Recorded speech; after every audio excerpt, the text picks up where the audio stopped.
Hello student, last class में अपन ने resonance पूरा कंप्लीट डिस्कस कर लिया था कि रेजोनेंस क्या होता है और रेजोनेंस के जो एप्लीकेशन पोर्शन है वो भी डिस्कस कर लिए थे कि कार्बकेटाइन, कार्बेनाइन और एसिड जो करैक्टर है वो कैसे अपन निकालते हैं। ये सारी की सारी चीज़ें अपन ने डिस्कस कर ली थी। अब आते हैं अपन एरोमेटिसिटी टॉपिक पे। सबसे पहले अपन इसमें बात करते हैं अपने एरोमेटिक कंपाउंड की। एरोमेटिक कंपाउंड, तो देखिए स्टूडेंट, ये कंपाउंड कौन से होंगे। तो सबसे पहले तो इनके लिए क्या होना चाहिए, देखो follow हक्कल 4n+2 pi electron rule. 4n+2 pi electron rule follow होना चाहिए। ये क्या होता है अभी जस्ट आगे डिस्कस करेंगे अपन कि इसका मीनिंग क्या है। दूसरा, system must be closed. System क्या होना चाहिए, क्लोज होना चाहिए, कंपलसरी है क्लोज सिस्टम। क्लोज लाइक जैसे ऐसे, ये क्लोज सिस्टम है। बेंजीन इसका सिंपल एग्जांपल है, ये क्लोज सिस्टम है। दूसरी में अगर बात करूं, system must be planar. Planar का मतलब क्या होता है, all atom present in one plane, यानी सभी का हाइब्रिडाइजेशन अगर मैं बात करूं तो वो sp2 होना चाहिए। सभी का हाइब्रिडाइजेशन क्या होना चाहिए, sp2 होना चाहिए।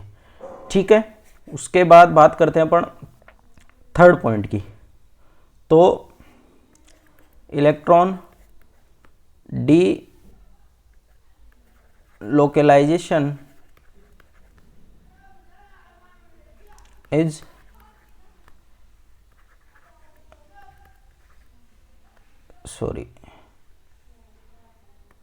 Electron D localisation is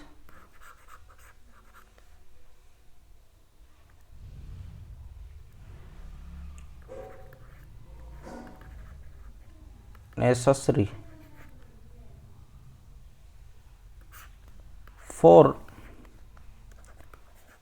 a given system. Electron का डीलोकलाइजेशन है वो नेसेसरी है, होना ही होना चाहिए इलेक्ट्रॉन डीलोकलाइजेशन। कैसे, जैसे देखो ये सिस्टम है, इसमें इलेक्ट्रॉन इधर, ये इधर, ये इधर, इसको डीलोकलाइजेशन बोलते हैं। तो ये कुछ कंडीशन है, ये जो कंपाउंड फॉलो करेगा वो एरोमेटिक क्राइटेरिया में आएगा। अब नेक्स्ट बात करते हैं अपन कि कौन कौन से कंपाउंड हैं जो इस कैटेगरी में आएंगे। इससे पहले मैं आपको बता देता हूँ 4n+2 पाई इलेक्ट्रॉन का मतलब क्या है। n की वैल्यू हो सकती है 0, 1, 2, 3 आगे जो भी चलता जाएगा। अगर n बराबर 0 है तो इसके लिए आपके पास आएंगे 2 पाई इलेक्ट्रॉन। अगर n बराबर 1 है तो इसके लिए आएंगे 6 पाई इलेक्ट्रॉन। n बराबर अगर आप 2 रखते हो तो यहाँ पे आएंगे 10 पाई इलेक्ट्रॉन। अगर 3 रखते हो तो यहाँ आएंगे 14 पाई इलेक्ट्रॉन। किसी भी सिस्टम में अगर आपको 2 पाई, 6 पाई, 10 पाई और 14 पाई ऐसे इलेक्ट्रॉन दिख जाए तो system is aromatic. System is aromatic. बस शर्त क्या है, शर्त यह है कि सिस्टम आपका प्लानर होना चाहिए, क्लोज होना चाहिए और इलेक्ट्रॉन का डीलोकलाइजेशन उसमें होना चाहिए। आई बात समझ में। सबसे पहले अपन एग्जांपल लेते हैं, सिंपल सा है। जैसे ये 3 मेंबर्ड रिंग है और यहाँ पे पॉजिटिव चार्ज है। तो देखिए स्टूडेंट, ये जो है इसमें 2 पाई इलेक्ट्रॉन है। कितने हैं, 2 पाई इलेक्ट्रॉन। तो मैंने बताया था positive charge lower electron density होती है और pi bond high electron density. तो ये इलेक्ट्रॉन डेंसिटी इधर घूमेगी, इधर घूमेगी, तो इसकी स्ट्रक्चर दूसरी रेजोनेटिक है वो क्या बनेगी, वो बनेगी ये वाली। फिर ये इलेक्ट्रॉन डेंसिटी इधर घूमेगी तो फिर इसकी स्ट्रक्चर क्या बनेगी, ये वाली। और कितने इलेक्ट्रॉन डीलोकलाइज हो रहे हैं इसमें, 2 पाई इलेक्ट्रॉन। तो सिस्टम क्या है, सिस्टम इज एरोमेटिक। आपको बस ऐसा चेक करना है, पूरा का पूरा प्लानर है ये, सारे के सारे इसमें एक ही प्लेन में है और क्लोज सिस्टम भी है और 2 पाई इलेक्ट्रॉन घूम रहे हैं। तो 2 पाई इलेक्ट्रॉन के हक्कल रूल के अकॉर्डिंग क्या है, ये एरोमेटिक नेचर का है। उसके बाद बेंजीन की बात करते हैं। इसमें देखो कितने पाई बॉन्ड है, 3 पाई बॉन्ड। एक में 2 इलेक्ट्रॉन होते हैं तो 3 में कितने होंगे, 6 पाई इलेक्ट्रॉन। तो आप इन सबको ऐसे डीलोकलाइज करवा दो तो इसमें आपको इस तरीके से दिखाई देगा। इसमें कितने इलेक्ट्रॉन, 6 पाई इलेक्ट्रॉन। तो ये भी क्या है, एरोमेटिक नेचर का है। फिर बात करते हैं अपन नेक्स्ट। जैसे देखो ये 5 मेंबर्ड रिंग है, नेगेटिव चार्ज ये, तो देखो 2 पाई इलेक्ट्रॉन तो यहाँ पे है, 2 पाई इलेक्ट्रॉन यहाँ पे है और 2 इलेक्ट्रॉन इस नेगेटिव चार्ज में है, 2 इलेक्ट्रॉन। तो टोटल कितने इलेक्ट्रॉन हो गए, 6 पाई इलेक्ट्रॉन। तो सिस्टम कौन सा होगा अपना, एरोमेटिक नेचर का। ये पूरा का पूरा जो सिस्टम है ये क्या है, एरोमेटिक नेचर का है। क्यों, क्योंकि प्लानर है, क्लोज है और इसमें 6 पाई इलेक्ट्रॉन घूम रहे हैं। तो हक्कल के अकॉर्डिंग ये क्या होगा, एरोमेटिक नेचर का होगा। आई बात समझ में। अब नेक्स्ट एग्जाम्पल की बात करें अपन, तो नेक्स्ट एग्जाम्पल आप देख सकते हो,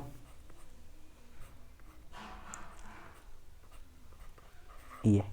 तो इसमें देखो ये 2 पाई इलेक्ट्रॉन, इधर 2 पाई इलेक्ट्रॉन और इधर 2 पाई इलेक्ट्रॉन। तो टोटल कितने हो गए, 6 पाई इलेक्ट्रॉन। सारे के सारे ऐसे घूमेंगे, ऐसे घूमेंगे, ठीक है। तो पॉजिटिव चार्ज इस जगह पे आ जाएगा। तो मैं एक स्ट्रक्चर बना देता हूं इसकी। अगर ये ऐसे घूम रहे हैं तो पॉजिटिव चार्ज कहाँ पे आ जाएगा, यहाँ पे आ जाएगा। आई बात समझ में। ये क्या है, एरोमेटिक। क्या है ये, एरोमेटिक नेचर का। प्लानर है, क्लोज सिस्टम है पूरा का पूरा और 6 पाई इलेक्ट्रॉन इसमें घूम रहे हैं। उसके बाद एग्जाम्पल देंगे अपन। तो अगर आपके पास ऐसा सिस्टम आ जाए, इसको ट्रोपोन बोलते हैं। क्या बोलते हैं इसको, ट्रोपोन। ओन मतलब कीटोन। तो आप देख सकते हो इसमें ऊपर कीटोन फंक्शनल ग्रुप है ये वाला, इसलिए इसको क्या बोलते हैं, ट्रोपोन बोलते हैं। तो अगर आप यहाँ पे देखो तो इसकी EN ज़्यादा होती है, तो ये क्या करेगा, इलेक्ट्रॉनों को इधर शिफ्ट करेगा। और इधर शिफ्ट करते ही इस पे क्या आ जाएगा, पॉजिटिव चार्ज। इस पे क्या आ जाएगा, पॉजिटिव चार्ज, ऐसे। तो आपको अगर इसके बारे में पूछा जाए कि ट्रोपोन क्या है, तो ट्रोपोन क्या है, एरोमेटिक कंपाउंड है। ट्रोपोन क्या है, एरोमेटिक कंपाउंड, ठीक है। नेक्स्ट एग्जांपल की बात करते हैं।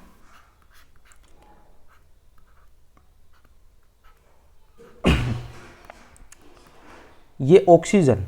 अगर ऑक्सीजन आपके पास अगर ऐसे 5 मेंबर रिंग में आ जाता है और एरोमेटिक नेचर का रहता है तो इसको बोलते हैं फ्यूरेन। क्या बोलते हैं इसको, फ्यूरेन। मैंने आपको क्लासिफिकेशन पढ़ाया था जब मैंने बताया था हेट्रो एरोमेटिक कंपाउंड। हेट्रो क्यों है, क्योंकि यहाँ पे ये हेट्रो एटम है, कार्बन के अलावा आ गया हेट्रो एटम। तो हेट्रो एटम की वजह से ये हेट्रो वाली कैटेगरी में चला जाता है, हेट्रो एरोमेटिक कंपाउंड।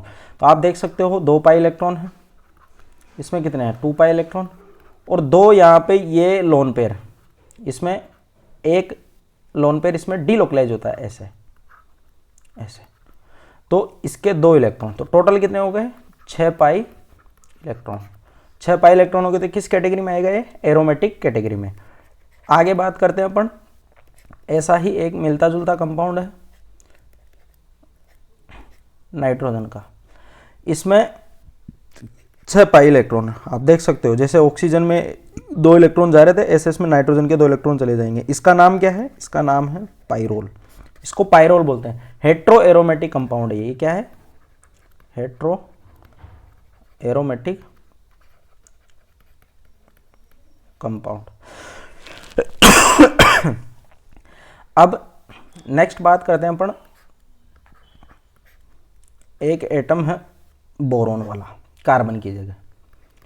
ये देखो, ये कंपाउंड एरोमेटिक है या एंटी एरोमेटिक या नॉन एरोमेटिक, अपन को पहचानना है। तो आप देखिए इसमें कितने पाई इलेक्ट्रॉन है, 2 पाई इलेक्ट्रॉन।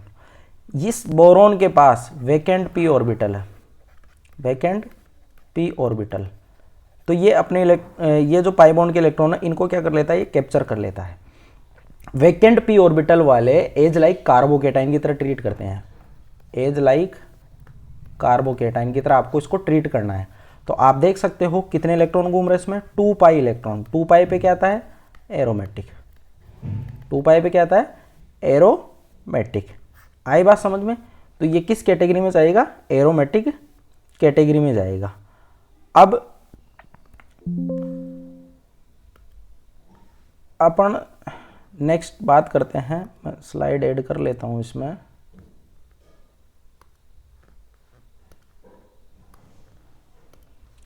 नेक्स्ट अपना जो कंपाउंड होंगे वो होंगे एंटी एरोमेटिक, सॉरी। अब अपन नेक्स्ट की बात करते हैं एंटी एरोमेटिक कंपाउंड।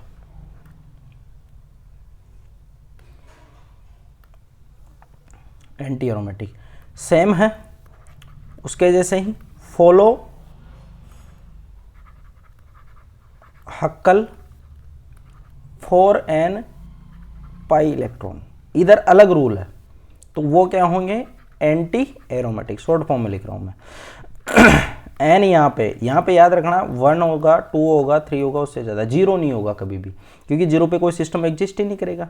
तो इसमें इलेक्ट्रॉन अगर n बराबर 1 है तो क्या आएगा आपके पास? 4 पाई इलेक्ट्रॉन।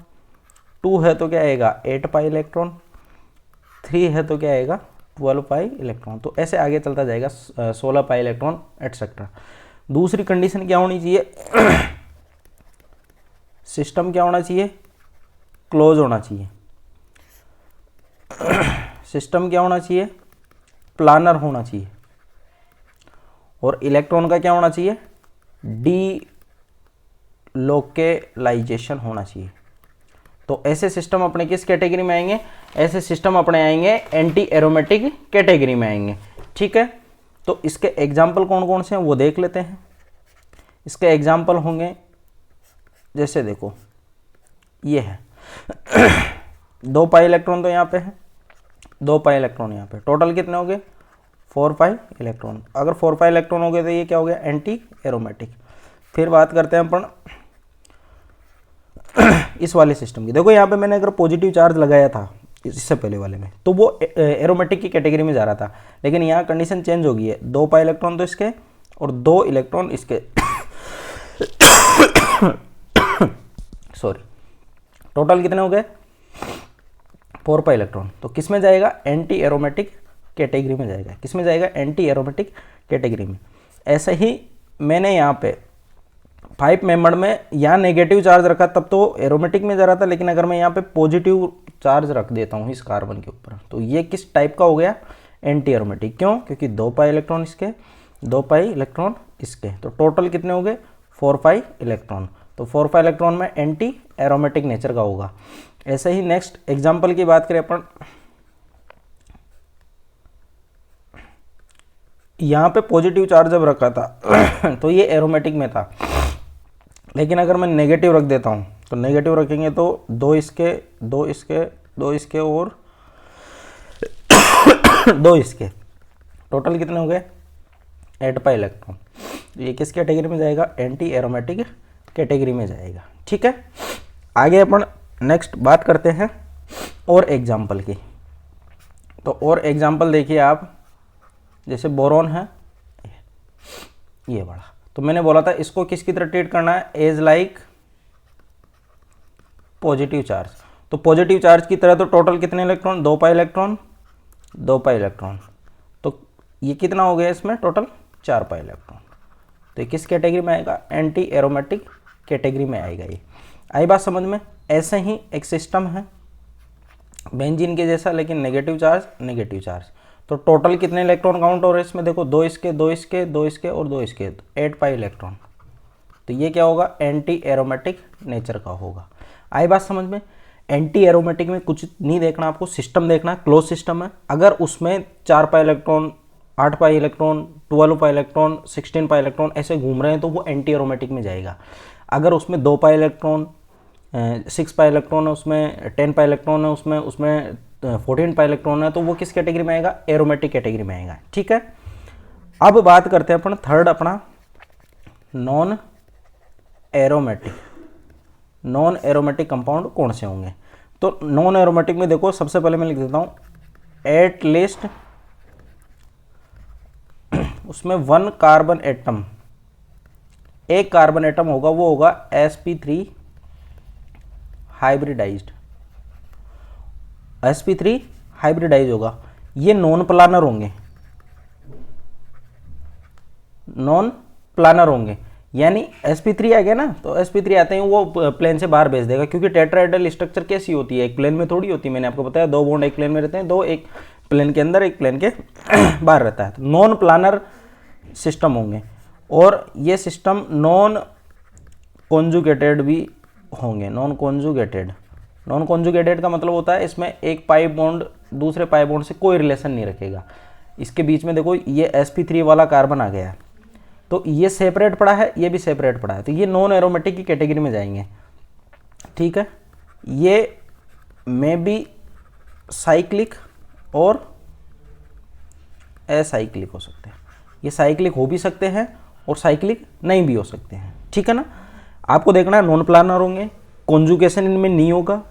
ठीक है, और ये साइक्लिक और असाइक्लिक दोनों कैटेगरी के हो सकते हैं। एग्जाम्पल सिंपल सा देखिए, जैसे ये बेंजीन जैसी स्ट्रक्चर है, ये मैंने सिस्टम बना दिया है।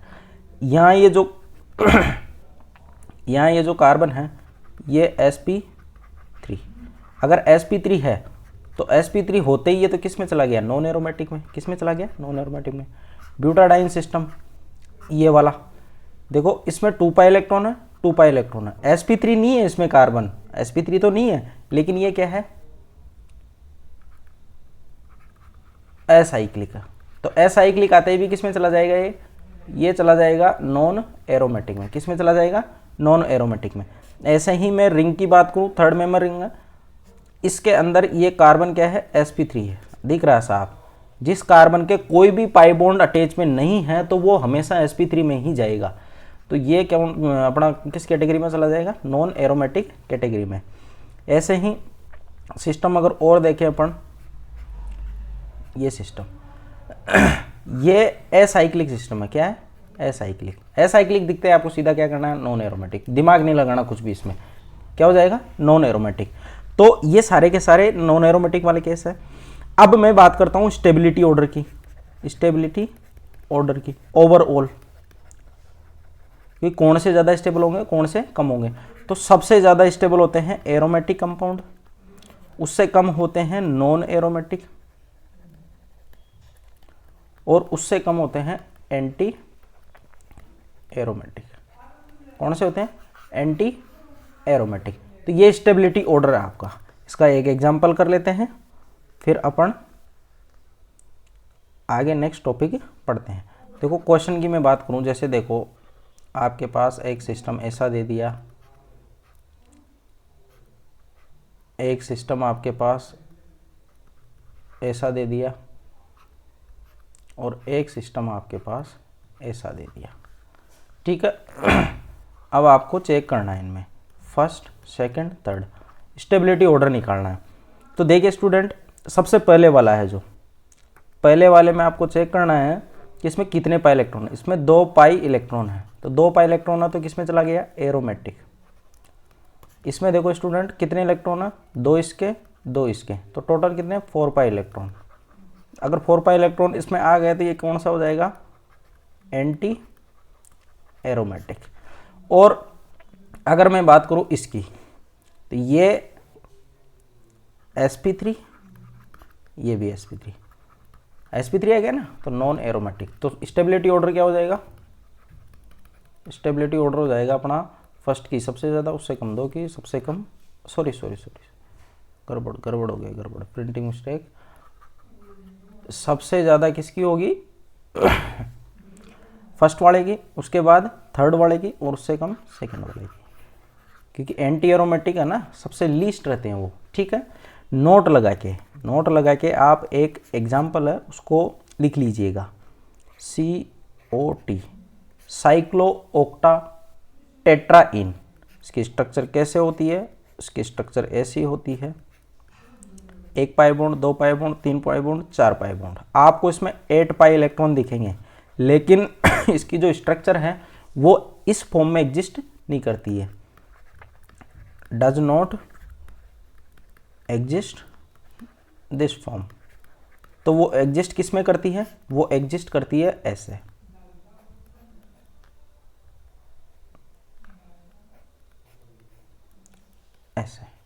Tub shape. कैसे structure? Tub shape. Tub shape होते ही ये वाले जो पोर्शन है ये वाले ये चले जाते हैं आउट ऑफ द प्लेन, और आउट ऑफ द प्लेन चला गया इसका मतलब ये क्या हो गया? Non planner. अगर ये नॉन प्लानर हो गया तो किस कैटेगरी में जाएगा? ये जाएगा नॉन एरोमेटिक। किस में जाएगा? Non aromatic. तो आपको अगर इसके बारे में पूछा जाए, इसका नाम लिख देता हूँ, साइक्लो ऑक्टा टेट्राइन, क्योंकि इसमें 4 क्या है? डबल बॉन्ड है, तो ये 4, तो इसकी वजह से टेट्राइन मैंने यहाँ पे लिखा है। ये किस नेचर का होता है? ये होता है नॉन एरोमेटिक। तो ये हुए अपने एरोमेटिक, नॉन एरोमेटिक और एंटी एरोमेटिक। आप इनसे आप कोई से भी सवाल कर लेना, आपसे वो बन जाएंगे। ठीक है, बेसिक मैंने सारा समझा दिया है, बस आपको क्या चेक करना है, इसके अकॉर्डिंग ही चलो आपसे हो जाएंगे। नेक्स्ट लास्ट टॉपिक अपना electromeric effect. Electromeric effect fourth वाला। तो मैं सबसे पहले इसकी डेफिनेशन लिख देता हूँ, फिर आप समझ लेना अच्छे से। The organic compound having a multiple bond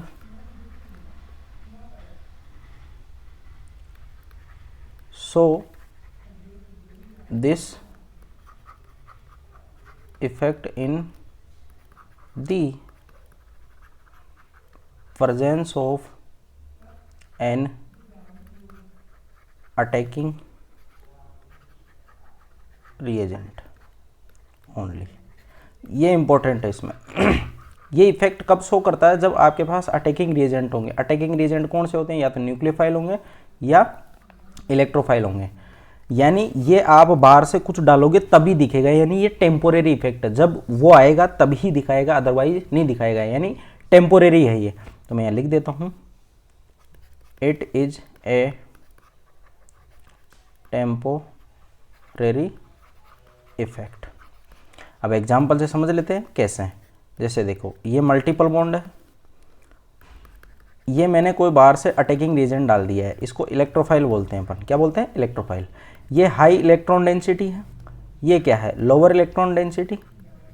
तो ये हाई किधर जाएगी? लोअर की तरफ। जब ये यहाँ से इलेक्ट्रॉन डेंसिटी उठ के आएगी, ये एच इनके चिपक जाएगा, तो आपको अब कुछ इस तरीके से दिखेगा ये। तो ये जो इफेक्ट शो हो रहा है ऐसा, इलेक्ट्रॉन की वजह से इलेक्ट्रोफाइल की वजह से इलेक्ट्रॉन की जो शिफ्टिंग हो रही है, इलेक्ट्रॉन की जो शिफ्टिंग हो रही है, चार्ज का सेपरेशन हुआ है, इसको बोलते हैं अपन इलेक्ट्रोमेरिक इफेक्ट। ऐसे ही मैं अगर बात करूं किसकी, इस वाले की Cn-, ये न्यूक्लियोफाइल है। अब ये हाई इलेक्ट्रॉन डेंसिटी है, ये क्या है? High electron density. अब इसके सामने ये क्या बन गई? Lower electron density. Negative charge है ना, मैंने आपको बताया था नेगेटिव और लोन पेयर डबल बॉन्ड से ज़्यादा इलेक्ट्रॉन डेंसिटी रखते हैं। तो ये अब यहाँ अटैक करेगा। जब यहाँ अटैक करेगा तो इलेक्ट्रॉन डेंसिटी किधर शिफ्ट होगी? इधर। ये यहाँ अटैक क्यों कर रहा है? क्योंकि इसने इस न्यूक्लियोफाइल ने यहाँ पे डेल्टा पॉजिटिव जनरेट करवा दिया। अब इसकी वजह से ही ये जनरेट हुआ है डेल्टा पॉजिटिव, इसलिए टेम्पोरेरी इफेक्ट है। तो यहाँ पे आप नेगेटिव Cn ये बन जाएगा। ऐसे ही मिलता जुलता एग्जाम्पल है ऐसे कीटोन का, आप देख सकते हो Cn-। ये न्यूक्लियोफाइल जैसे ही आएगा, ये इसके ऊपर पोलैरिटी अपने आप डेवलप कर लेगा और ये यहाँ अटैक कर देगा, तो Cn यहाँ लग जाएगा। आई बात समझ में? तो ये इफेक्ट कौन सा? अपना इलेक्ट्रोमेरिक इफेक्ट है। ये हुए आपके टोटल जो 4 इफेक्ट थे, inductive effect, hyper conjugation, resonance और इलेक्ट्रोमेरिक इफेक्ट। इसमें बीच में अपन एक टॉपिक एक्स्ट्रा पढ़ा है, एरोमेटिसिटी वाला। आई बात समझ में? अब आपका थ्योरेटिकल वाला पार्ट बच जाता है, जिसको अपन नेक्स्ट क्लास में डिस्कस करेंगे। ठीक है, ओके।